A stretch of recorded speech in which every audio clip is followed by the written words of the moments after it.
5월 21일 부활 제7주간 목요일 입당송 확신을 가지고 은총의 어좌로 나아가자.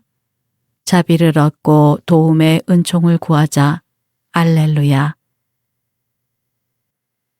제1독서 너는 로마에서도 증언해야 한다. 사도행전 22장 30절 23장 6절에서 11절의 말씀입니다. 그 무렵 천인대장은 유다인들이 왜 바오로를 고발하는지 확실히 알아보려고 바오로를 풀어주고 나서 명령을 내려 수석사제들과 온 최고의회를 소집하였다. 그리고 바오로를 데리고 내려가 그들 앞에 세웠다. 의원들 가운데 일부는 사두가이들이고 일부는 바리사이들이라는 것을 알고 바오로는 최고의회에서 이렇게 외쳤다.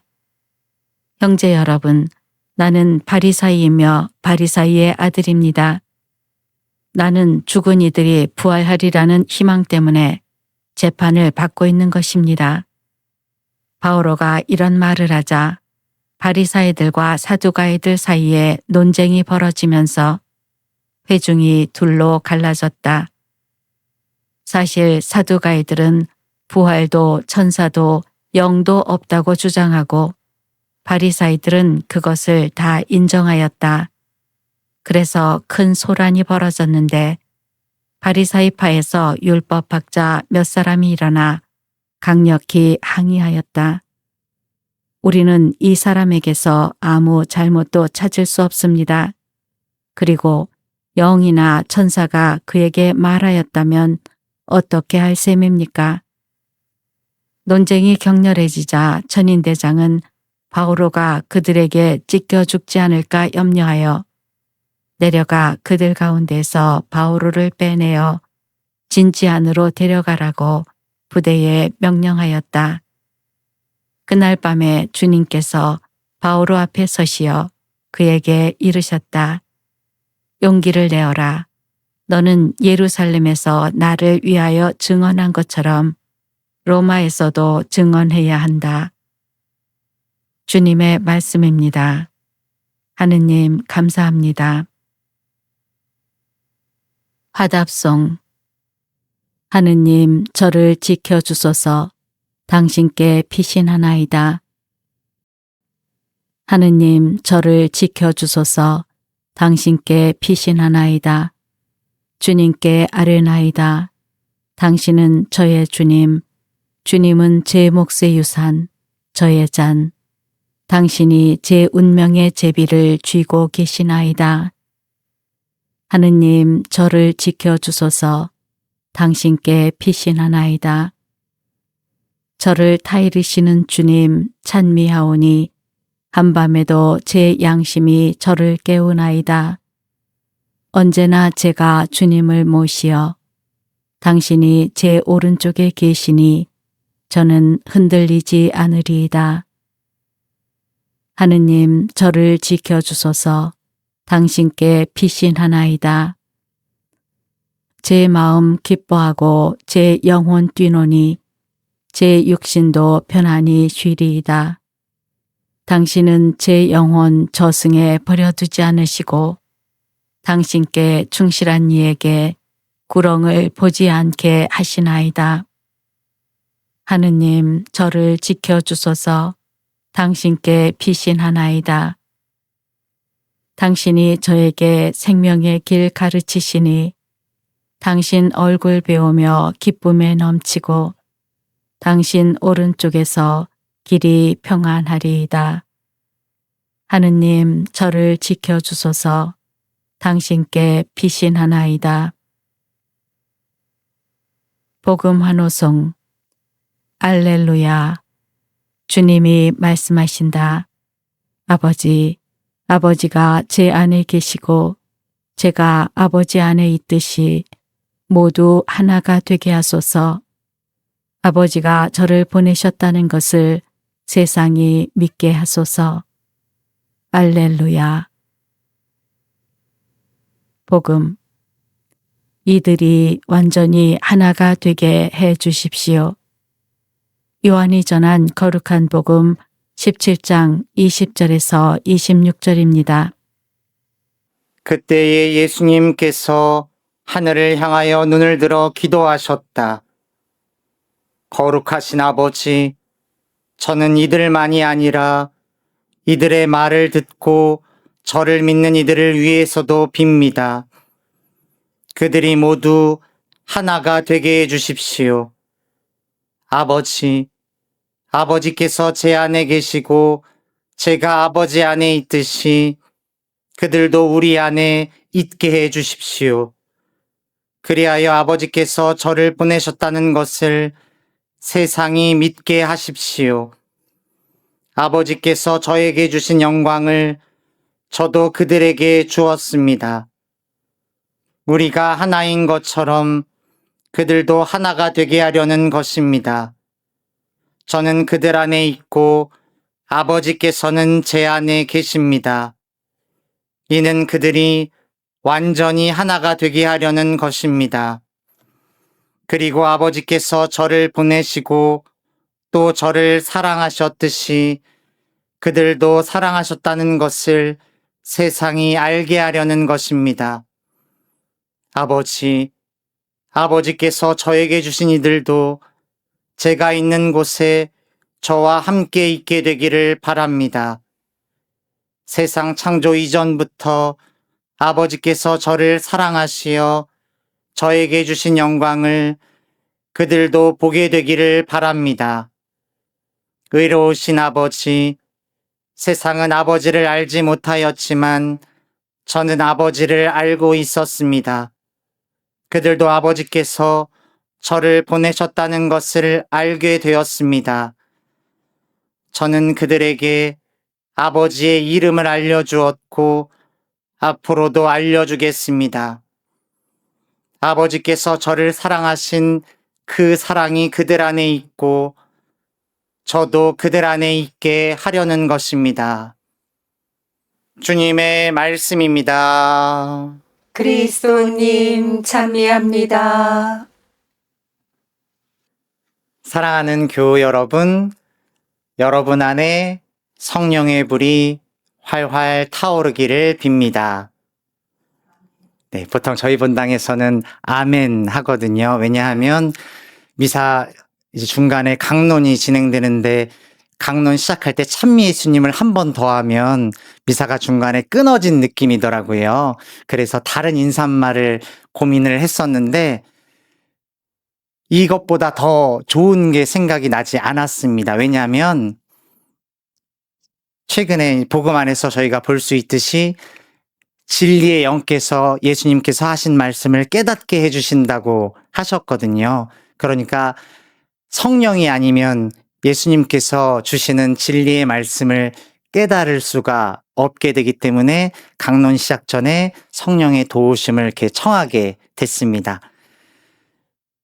이제 본격적으로 오늘 복음으로 들어가 볼 텐데요.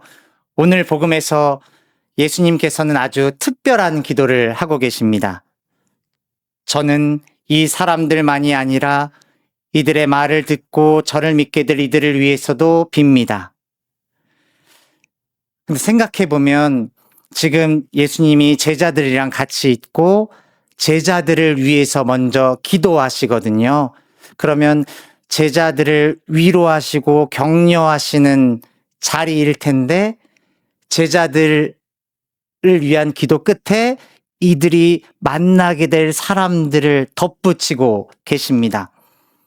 아직 만나지도 않은 사람들, 훗날 제자들의 말을 듣고 믿게 될 사람들을 위해서도 기도하십니다. 그러면 이 기도가 왜 제자들한테 위로가 되고 힘이 될 수 있을까? 이게 제가 복음을 읽는 질문이었습니다. 사실 사람은 자기의 삶이 의미가 없다고 느껴질 때 무너지게 되거든요. 저도 이제 본당 신부 된 지 아직 1년이 채 되지 않았는데 본당 신부 하면서 사실 신학교 강의도 나가고 있고 그리고 하상신학원이라고 평생 그런 교육하는 곳도 강의 나가고 있고, 그 유학 마치고 돌아온 지 얼마 안 돼서 그런지 여기저기 조금 불려다니고 있거든요. 그러니까 처음에 시작할 때 에너지가 넘쳤는데 이게 육체적으로 조금 버거울 때가 분명히 있더라고요. 근데 육체적으로 버거운 거는 하루 자고 일어나면 금방 풀려요. 근데 마음이 무너질 때 그때는 사실 회복하기가 쉽지가 않더라고요. 그러니까 저한테서 마음이 무너지는 순간은 어떤 순간이었냐면 나는 열심히 하고 있는 것 같은데 아무것도 변화가 없는 것처럼 느껴질 때, 내가 열심히 기도하고 있는데 혹시 내 주변의 친구들이 여전히 신앙을 외면하거나 그런 순간이 있으면 참 마음이 나는 도대체 지금 무엇을 위해 기도하고 무엇을 위해 하느님 일을 하는 거지? 이런 생각이 들 때가 있어요. 근데 그렇게 무너져 있는 저한테 힘을 주는 순간은 어떤 순간이냐면, 저희 본당에 처음 이렇게 갔을 때 한 어린아이가 뭔가 조금 기가 죽어 있는 것 같은 느낌이었거든요. 근데 제가 본당 이제 1년 가까이 지내면서 그 매주 만나고 같이 장난도 치고 이렇게 하다 보니까 최근에는 너무 밝아지는 걸 제가 느끼게 되더라고요. 아, 지치고 힘들어도 내가 한 것들이 이렇게 열매 맺는 것을 내가 볼 수 있다면, 누군가 기쁨과 그런 평화 안으로 초대받은 것 같은 그런 것을 제가 느낄 수 있다면, 아, 내 삶은 의미가 있구나. 그렇게 느끼게 되고 다시 꺾였던 마음이 이렇게 다시 붙게 되더라고요. 다시 복음으로 돌아오면 예수님은 여전히 제자들을 위해서 기도하신 거라고 생각할 수 있습니다. 왜냐하면 제자들도 언젠가 자신들이 만나게 될 사람들 앞에 무시받고, 그리고 그들한테 증명해봐라, 공격당하고, 그렇게 꺾일 수 있는데, 만약 예수님께서 이미 먼저 그것들을 생각하시고 그들이 만나게 될 사람들 안에서 제자들의 힘을 다시 찾게 해주고 그 제자들이 다시금 예수님의 얼굴을 발견할 수 있는 사람들을 만나게 된다면 제자들은 다시 일어설 수 있을 겁니다. 그래서 저는 오늘 제자들이 만나게 될 이들을 위한 예수님의 기도가 여전히 제자들을 사랑하는 기도라고 읽혔습니다. 우리 역시 예수님의 제자들입니다. 오늘 복음이 우리에게 초대하는 바는 우리가 만나게 될 사람들 안에서 예수님의 얼굴을 발견하고 예수님의 사랑을 찾고 다시금 예수님의 사랑 안에 우리가 들어가기를 예수님께서는 바라고 계십니다. 그러니 우리가 누군가에게 다가가고 누군가를 기다리고 누군가의 작은 변화를 곁에서 바라볼 때 그 안에서 우리는 다시 주님을 만나게 된다는 사실을 잊지 않았으면 좋겠습니다. 사실 내가 그 사람에게 믿음을 전한다고 생각하지만 어느 순간 그 사람이 오히려 내 믿음을 다시 일으켜 세워주기도 합니다. 그래서 오늘 복음을 읽은 우리는 이렇게 기도할 수 있었으면 좋겠습니다. 주님, 제가 지쳐 포기하고 싶을 때 제 삶이 누군가에게 이어지고 있음을 기억하게 해 주십시오. 그 작은 믿음이 또 다른 누군가에게 길이 되게 해 주십시오. 아멘. 성부와 성자와 성령의 이름으로 아멘. 유튜브에서 강웅남으로 검색한 후 제 사진을 클릭하면 재생 목록에는 성경과 강남 노래방 영상들이 저장되어 있습니다. 재생 목록에서 시청하여 주세요. 구독 부탁합니다.